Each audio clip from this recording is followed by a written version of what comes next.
Le 10 septembre, il s'agit de Sirat, un film réalisé par Olivier Lax, également Sergi Lopez, l'acteur principal. C'est un film espagnol. Cela se passe au Maroc. Un père accompagné de son fils recherche sa fille aînée qui a disparu lors d'une rave party dans le désert. Il rallie un groupe hétéroclite de raveurs. Le film a obtenu le prix du jury présidé par Juliette Binoche au dernier festival de Cannes. Bonjour, Gérard Chargé, Cinézoom. Moi j'avais une question par rapport justement au paysage, au lieu de tournage. Donc je pense que c'est très important, en même temps qu'il soit dans le désert de cette façon-là, et en même temps on peut imaginer toutes les métaphores que vous incluez dans le film. Est-ce que ça a été une volonté comme ça de nous faire penser à ce qui se passe sur ce territoire? C'est une aventure physique, mais en parallèle, une aventure métaphysique aussi. En même temps, donc, le symbolique est fort et important. Et c'est très compliqué de trouver cet équilibre, que le symbolique ne tombe pas dans quelque chose dans des idées ou quelque chose d'abstrait. Non. Et encore une fois, on a fait confiance au cinéma.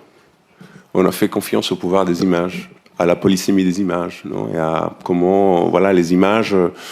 Tous les images, tous les récits, c'est des archétypes universels, c'est quelque chose qui est dans notre intérieur. Par exemple, pensons à Mad Max, non ? Mad Max, pourquoi ça nous touche tellement ? Non, cet écho d'une fin. Non, parce que ça nous habite vraiment. Et bon, nous, entre nous, on rigolait, on a toujours parlé de Mad Max 0, non ? Mad Max pré-apocalyptique. Et oui, par rapport au paysage, donc le paysage nous aide à s'aimer en fait, que le spectateur sente que, ok, il est en train de voir quelque chose de très concret, de très matériel, mais il y a une inquiétude étrange. Hein, le monde est magique, le monde est habité, il y a un enchantement aussi dans ce qu'il est en train de voir, non, en même temps.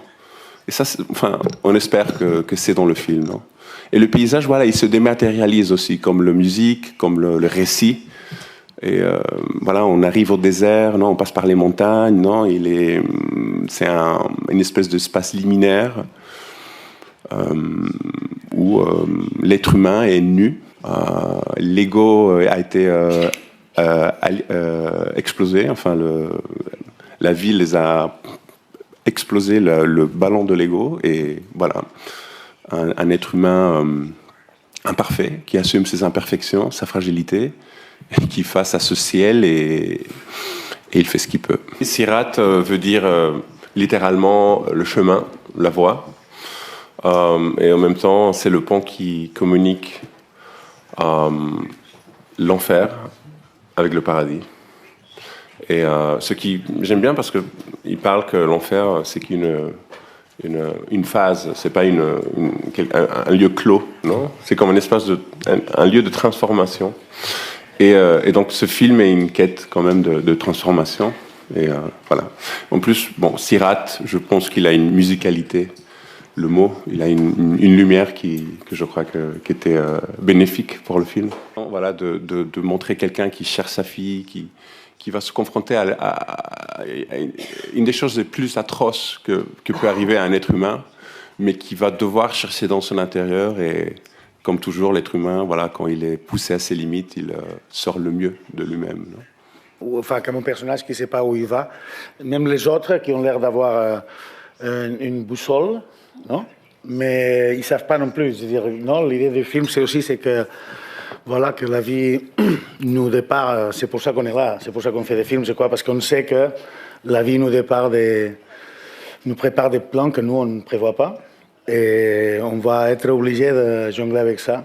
Et en fait, vivre, c'est aussi ça. C'est pour ça qu'on est content d'être vivant, c'est parce qu'il y a la mort aussi. Donc, je crois qu'eux aussi, ils voyagent avec ces camions, tout ça, mais ils ne savent pas non plus très bien où ils vont. J'ai passé beaucoup d'années en Afrique, j'ai vécu 12 ans au Maroc.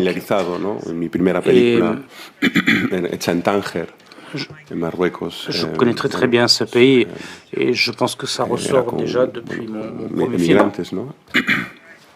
Je parle beaucoup d'ailleurs des migrants, si vous vous rappelez. Et ça continue de résonner. Il y a une espèce de connotation, de parfum, d'arôme qui rappelle toujours ça. Alors, dans ce film, vous avez des migrants qui viennent du Nord, qui viennent de Suède, et qui semblent, comment dire, préformatés, préparés pour ce voyage incroyable. Et bien évidemment, c'est aussi une composante importante du film, comme vous l'avez dit à très juste titre. Voilà, on aime la vérité, on aime toutes les textures du réel. On vient de cette tradition, non? On aime les gens beaucoup, profondément. Et surtout, on ne pouvait pas faire un film de punk avec des acteurs. Enfin, lui, il peut jouer un papa, ça a marché pour le film, mais il est très punk, mais...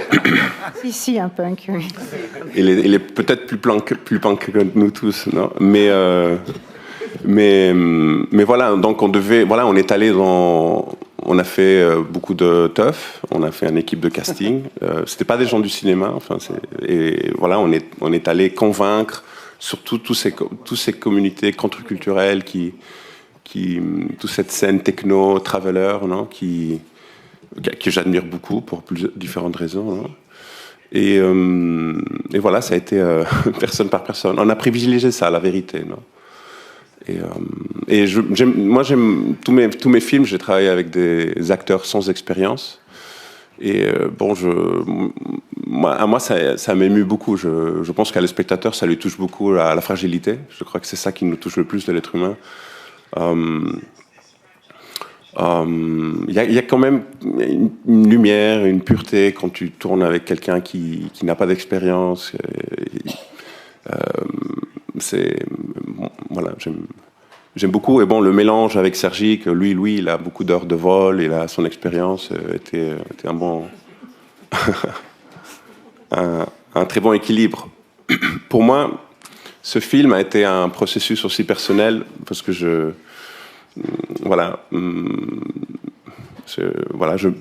dans le fond, j'ai compris que je suis très proche je me rassemble beaucoup à beaucoup de niveaux. En fait, moi, malgré ce que peut-être des spectateurs peuvent penser, mais je pense toujours à les spectateurs.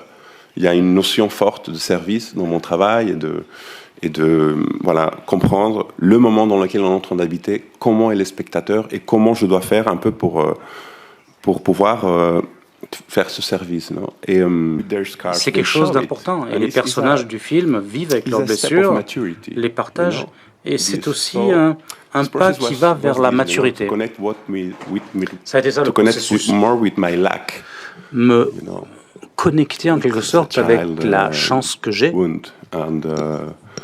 remonter les traces du passé, des blessures de ma jeunesse, de mon enfance, et j'ai découvert que je suis un rêveur finalement.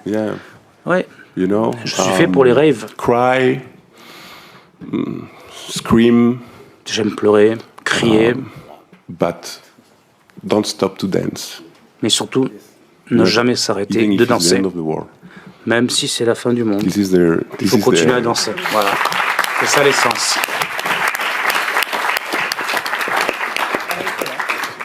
This is what I understood during the shooting. C'est ce que j'ai compris pendant le tournage. On a tourné donc cette teuf, cette rave.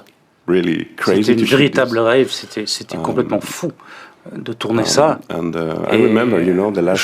me rappelle le dernier jour, on avait terminé donc les tournages, j'étais en haut, au sommet de la montagne, là, je regardais tout ce qu'on avait, tous les plans qu'on avait tournés. Il y avait 1 millier de personnes quand même dans cette rave party. Et donc je regardais ma folie finalement quelque part. Et je me suis dit, mais qu'est-ce que tu as fait là? Tu l'as fait juste par amour. Et au milieu du tournage, j'étais cassé quelque part, mais la musique ne s'arrêtait pas sur le dance floor. Et c'est là que j'ai vraiment compris ce dont il s'agissait dans ce film, ce que c'est que le raving. On est dans des moments de désenchantement. Il faut réenchanter le monde. Et moi, je trouve qu'on évite des moments durs, mais très stimulants aussi en même temps. Parce que c'est des moments qui vont nous forcer à regarder à l'intérieur. Et le film parle de ça, de regarder à l'intérieur. C'est ce qu'on a voulu provoquer dans le spectateur. C'est ce que ce monsieur, ce personnage, fait dans le film. Regardez à l'intérieur. Et la plupart des temps, c'est pas beau, c'est dur, ce qu'on voit à l'intérieur. Mais il faut le faire, il faut se jeter à l'abîme, il faut traverser les mines. Est-ce que le film il est lumineux ou pas, affirmatif ou négatif, pessimiste, nihiliste? Moi, ce que je voulais, c'est qu'on regarde à l'intérieur. Mais c'est évident qu'il y a une énergie positive et que c'est énorme d'être représenté, d'être ici à Cannes avec et d'autres films aussi dans d'autres endroits du festival. Et bon, la question c'était comment c'était, non, de tout en général. Donc c'était un voyage énorme, super. Enfin, c'est incroyable parce qu'en fait, malgré ce que mon personnage véhicule, enfin ce que mon personnage traverse, avec l'histoire qu'on raconte tous ensemble, je me suis éclaté. Je me suis beaucoup amusé. Enfin, amusé, c'est pas le mot. Enfin, amusé, je veux dire, c'est pas que c'est drôle. Mais en fait, je sais pas, j'ai vécu. C'est une expérience qui m'a, peut-être parce que j'ai regardé un peu à l'intérieur, qui m'a lié, qui m'a laissé prendre une conscience plus claire du rapport profond et émotionnel et spirituel aussi que j'ai avec mon métier, avec ce truc surréaliste de jouer des personnages qui sont pas toi. De jouer des histoires qui ne sont pas la tienne, de raconter des histoires qui n'existent pas et malgré tout ça, être atteint par ça, touché par ça. Enfin, c'était super, Même dans le sable, même dans la chaleur, même de la fatigue, tout ça, je crois que c'était une bombe d'expérience. Et Oliver, tu vois, tu l'as entendu, je veux dire, c'est... Nous, les actrices, on a besoin d'être inspirés et de ne pas être abandonnés. Et lui, il inspire. Oliver, je veux dire qu'on a besoin d'avoir une inspiration, puisque justement, on joue sur des choses qui sont complètement éthérènes, tu vois. Et on a besoin d'un guide, d'un chemin, d'un sirat aussi qu'on doit traverser, qu'on doit faire ensemble. Et c'est bien d'avoir un Oliver lâché à côté, qui te prend la tête, mais qui t'habite et qui te lâche pas.